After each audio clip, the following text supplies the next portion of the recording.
ওয়ালাইকুম আসসালাম ওয়া রাহমাতুল্লাহি ওয়া আসসালামু আলাইকুম রহমতুল্লাহ বারাকাতুহু। ভাইয়া ভালো আছেন? বারাকাতুহু। বলেন। জি মাশাআল্লাহ। আলহামদুলিল্লাহ। হ্যাঁ, আমি জানতে চাচ্ছি যে আমরা যে ইশরাকের নামাজটা পড়ি, ফজরের নামাজটা পড়ার পর ওইখানে বসে থেকে যদি দোয়া দরুদ পড়ে নামাজটা পড়া হয় তাহলে হজ উমরার মতো সওয়াব। আর যদি আমি কোরআন পড়ি বা উঠে যাই জায়গা থেকে তারপরে যদি নামাজটা পড়ি তাহলে কি ওটা হবে কিনা? ইনশাআল্লাহ। জি, বারাকাল্লাহু ফিকুম। খুব ভালো কথা, প্রশ্ন। ইশরাকের সালাতের যদি পুরোপুরি ফজিলত হাসিল করতে চান, যেটা হাদিসে রয়েছে যে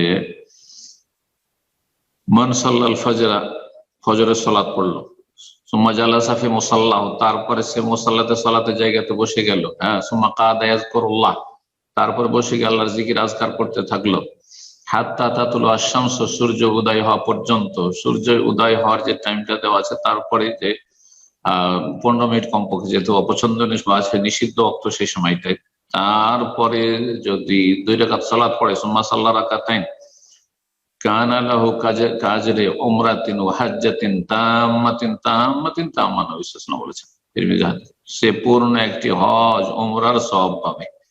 এখানে বেশ কিছু শর্ত। সে হচ্ছে ফজর সালাত পড়বে, জি, পুরুষরা জামাতে পড়লো ফজর সালাত, তারপরে 2 নম্বর হচ্ছে সেখানে মুসাল্লাতে বসে গেল, মহিলারা ফজর সালাত পড়লো নিজের মুসাল্লাতে, সেখানে বসে গেল, তারপরে বসেই থাকলো, আর বসে বসে এখানে জিকির আজকার করলো, এদিক সেদিক ঘরে অন্য সংসারের কাজে গেল না।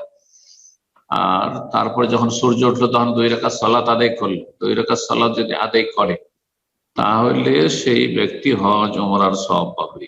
কিন্তু যে ব্যক্তি উঠে যাবে সেখান থেকে, হয়তো কিছু না কিছু কাজ আছে, স্বামীকে বিদায় করতে হবে, ছেলে মেয়েদেরকে মাদ্রাসা স্কুলে বিদায় করতে হবে সকাল সকাল, যেমন সৌদি আরবে আমাদের এখানকার পরিবেশের কথা বলছি, কোনো অসুবিধা নাই, এটা নফল কাজ। কোনো এমন না যে সুন্নাতে, একদম সুন্নাতে মুআক্কাদ এমন কিছু না, নফল কাজ অতিরিক্ত করলে নাকি না হলে কোনো ব্যাপার না।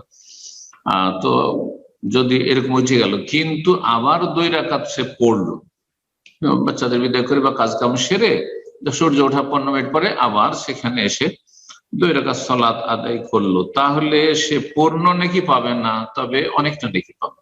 যতটা, এই যে শর্তগুলি রয়েছে কয়েকটি, যতটা পুরা করবে তত পূর্ণ নেকি পাবে, আর যত কম হবে তত কম নেকি পাবে ইনশাআল্লাহ। আল্লাহ তাআলা আলাম। জি।